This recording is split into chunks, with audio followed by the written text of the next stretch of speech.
Welcome back to the Junkyard Dogcast. And once again, Georgia found itself in another four-quarter battle, this time in its first road test at Auburn on Saturday. Another slow start for Georgia, and ultimately they were able to leave the Plains with a 27-20 win. Another win for Georgia as they continue to remain undefeated on the season. But gosh, what a game it was. And first off, let's just go ahead and give a clap there for Brock Bowers as he went ahead and put this team on his back when it needed him the most. I mean, I'll be doing my game balls after this, but there's no doubt in my mind, I guess, he should probably get all of them because every single time that Georgia needed a big play, third down, regardless, Brock Bowers made play after play. He could not be stopped. When Georgia needed it most, he stepped up and carried the Dogs to another win on the road, which, again, crazy things happen in Jordan-Hare Stadium for Georgia, and they definitely did on Saturday. If you look back on this game, early moments and honestly early in the second half, turnovers. That's what happens when you go on the road. Turnovers will make or break your team, and they got about as close as they could to being broken by those turnovers in this game against Auburn because, that interception by Carspec, obviously he'd love to have that throwback. That was a tough decision there. Right after you had a wide open Oscar Delp and you overthrow him, you make a bad decision coming off that, probably still had that in his mind, and Auburn took advantage, got in the end zone. And then obviously – Oscar Delp in the third quarter makes that catch and then fumbles the ball. Still did not have the presence to know that defender was right there on him, fumbled that ball, and Auburn scores again. So those two turnovers leads to 14 points, and this is a much closer game than it probably should have been. I think you look back and you wonder, okay, I mean, this could have been a 27-6 comfortable win for Georgia, and they come out of this, feeling great from top to bottom. But you can't really take it that way. A win is a win, but there are parts of this game that, Georgia did not get it done. I think you look at the defense. You held Auburn to one touchdown in the red zone in the first half, but you still gave up 3-4 runs over 13 yards, in that half. And then you don't generate a turnover on a one-dimensional offense until Malachi Starks there at the very end of the game, obviously seals the win for Georgia on a huge play with the interception. But, again, this is a team that tried to throw the ball 20 times and got 88 yards for it. And so that's a situation where Georgia's defense, when you know that Auburn is not going to be able to push the ball down the field, they were unable to stop the run. They were unable to set the edge. The perimeter defense did not get it done multiple times in this game. The eye discipline from the linebackers over pursuing the quarterback. This is an issue that really almost cost Georgia its undefeated season here. So that is an aspect, that has to be cleaned up. Some answers have to be found. I say that, credit to Auburn for coming out and sticking to its game plan and, really trying to take advantage of Georgia's inability to, again, contain. But I think you learned a lot more about Georgia today than you did about Auburn. And I've given credit to Brock Bowers again. Got what it needed from him. Outstanding game from him. 8 catches for 157 yards and a touchdown. Was there time and time again. Also, Ladd McConkey, first game of the season for him, returning from injury. Still, you could tell playing hurt. Huge catches on third down for Ladd McConkey. 4 catches for 38 yards for him. Was there when they needed it most. Big catches for him. Also, big catch from Ra Thomas as well. Kind of bobbled it, but came down with it with a big play. And again, I'll go back. Carson Beck had that overthrow and the interception. Rest of the game, outstanding job for Carson Beck. Again, you take that away. He's 23 of 32 for 313 yards and a touchdown. Really stood up tall in the pocket when they needed him to. Probably could have had a couple plays where, he kept the ball and ran with it. The one time he did choose to do that was actually tackled for a loss, I believe. But, a couple of times that was there for him early in the game. He's going to need to continue to do that to give that look so that, defenses have to, keep them honest a little bit. But as far as making throws when his team needed it to, huge job by him. Special teams, it's kind of some good and some bad.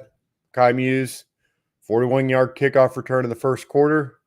Obviously, fumbled that fourth quarter punt, was able to recover it, but close one there.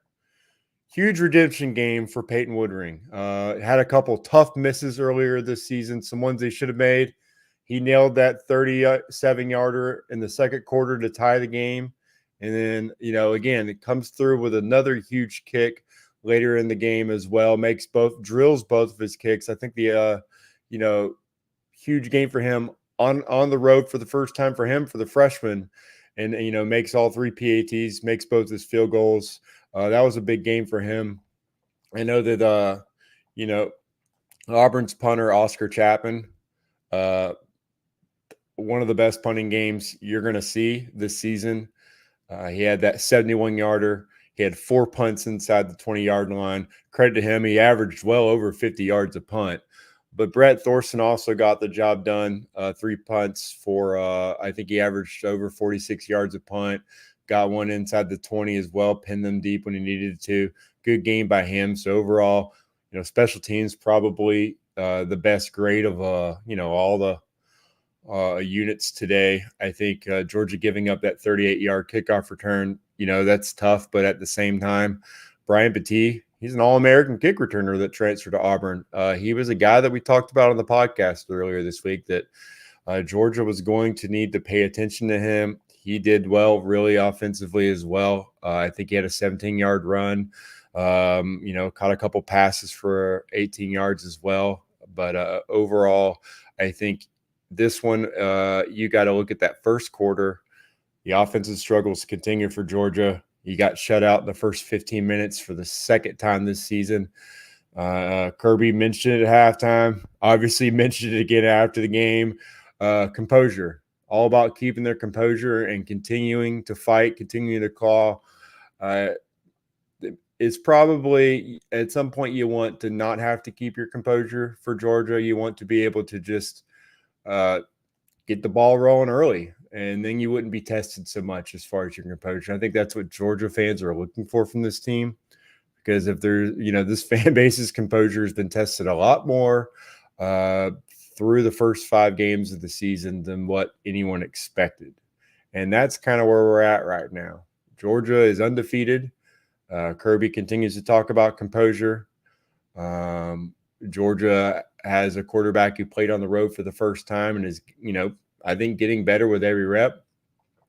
But the composure battle is a lot more noticeable than what it should be for the Dogs right now. And I think, again, a game where Georgia was expected to win by 2 touchdowns. Again, I don't think anyone is making any money betting on Georgia to cover the spread so far this season. I think that kind of reflects what I just said. Every single opponent has played Georgia closer than expected this year. So, again, how long are we going to talk about Georgia playing with its food, or is this just who Georgia is? I think you kind of look at college football this year. Everyone's had close games. Georgia's played in several of them so far. But they also extended their win streak to 22 games, which is a school record every week, once again. And I think, you still have to be happy coming out of, an SEC road trip with a win. You also look now looking at Kentucky, what they just did to Florida. And, that run defense for Georgia is going to have to really kick it into gear. Because, again, I don't know if anyone was watching before Georgia took the field on Saturday, but I think Kentucky is 5-0 on the year as well. Just beat Florida 33-14, and Ray Davis ran for 280 yards and 3 touchdowns in that game. Also caught a 9-yard touchdown pass. So Georgia, again, knows what the assignment is. The defense will have to get it together, make sure that they know their assignments, and win at the line of scrimmage on both sides of the ball. I think Georgia's offensive line answered that call to action in the second half. Played with their tails on fire and really put Carson Beck in a situation to be able to make big throws and win the game. And they did. Also credit to Dejon Edwards. Had a solid game, 2 rushing touchdowns, 76 yards. Good game for him. Dylan Bell continues to look like maybe the most explosive running back on Georgia's roster right now. Really good game for him. A guy that listed as a wide receiver, has a wide receiver number, played running back in high school.